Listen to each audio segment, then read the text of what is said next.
నా అంతరంగమా నాలో ఉన్న నా సమస్తమా.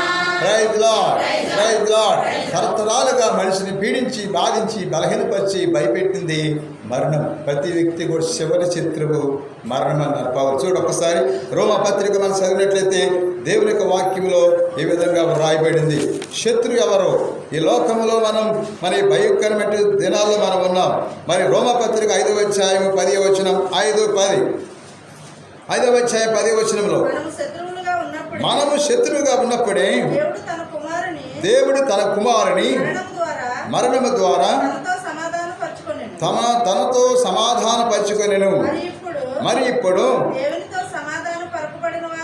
దేవునితో సమాధానపరచబడిన వారమై ఆయన జీవితం ద్వారా అది కాబట్టి ఎంతగానో రక్షించబడతా. Praise lord. గతమున దేవునికి శత్రువుల మనిషి ఆయన సమాధానపరుచుకున్నాడని ఈ వాక్యం మనకి తెలియపరచబడుతుంది.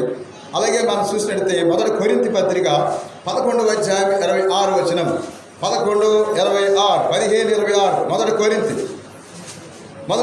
15:26 అక్కడ మనం చూసినట్లయితే ప్రతి మనిషికి శత్రువు అంటున్నాడు. ఎవరు శత్రువు?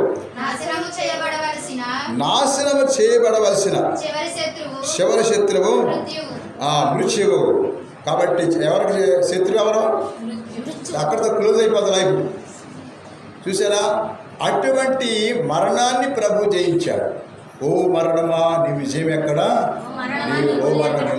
1 కొరింథీ పత్రికలో 2 కొరింథీ మనం చూస్తున్నాం 5వ అధ్యాయం 55వ వచనంలో ఓ మృత్యువా నీ విజయం ఎక్కడా? ఓ మృత్యువా బాధ కలిగించగల నీ ముల్లెక్కడా? మరణపు ముళ్ళు పాపము, పాపముకున్న బలం అదనమాట. కాబట్టి చెప్పారు పాస్టర్ గారు, మనిషికి ఎక్కడ ఉంది? ధర్మశాస్త్రం బరువును ఒప్పింది, బాధలు గురి చేసింది. కానీ యేసు ప్రభు ఓ మృత్యువా అంటూ ఆ మరణాన్ని ములిని విరిచాడు. Praise lord. అందుకే మనకు శత్రువు ఎవరో? కడ శత్రువు, చివరి శత్రువు మరణం. అలాగే మనకు శత్రువు ఎవరో? అపవాది. దేవునికి శత్రువు ఎవరో? సైతాను. మనకి కూడా. అందుకే అంటున్నాడు మొదటి పేతురు పత్రిక 5వ అధ్యాయంలో ఇక్కడ మనకు చెప్తున్నాడు 5:8 5వ అధ్యాయం 8వ వచనంలో మెలకువతో జాగరూకులయుండుడి, మీ శత్రువుకు సైతాను గర్జించు సింహం వలె తిరుగుచు ఎవరినేని కబళింప చూచు. ఎప్పుడు కూడా నాశనం చేయడం చూస్తున్న సైతాను. సంఘాన్ని పాడు చేయడానికి, సంఘాన్ని నాశనం చేయడానికి, సంఘ విశ్వాసాన్ని చెదరగొట్టడానికి అనేక మందిని కూడా ఆ అపవాది వాళ్ళు వాడుకుంటూ ఉంటాడు. ఇక్కడ అంటున్నాడు గర్జించే సింహం. అందుకే నాడు గర్జించే సింహం సాతాను తిరుగుతూ ఉంటాడు, తిరుగువాడుతున్నాడంట.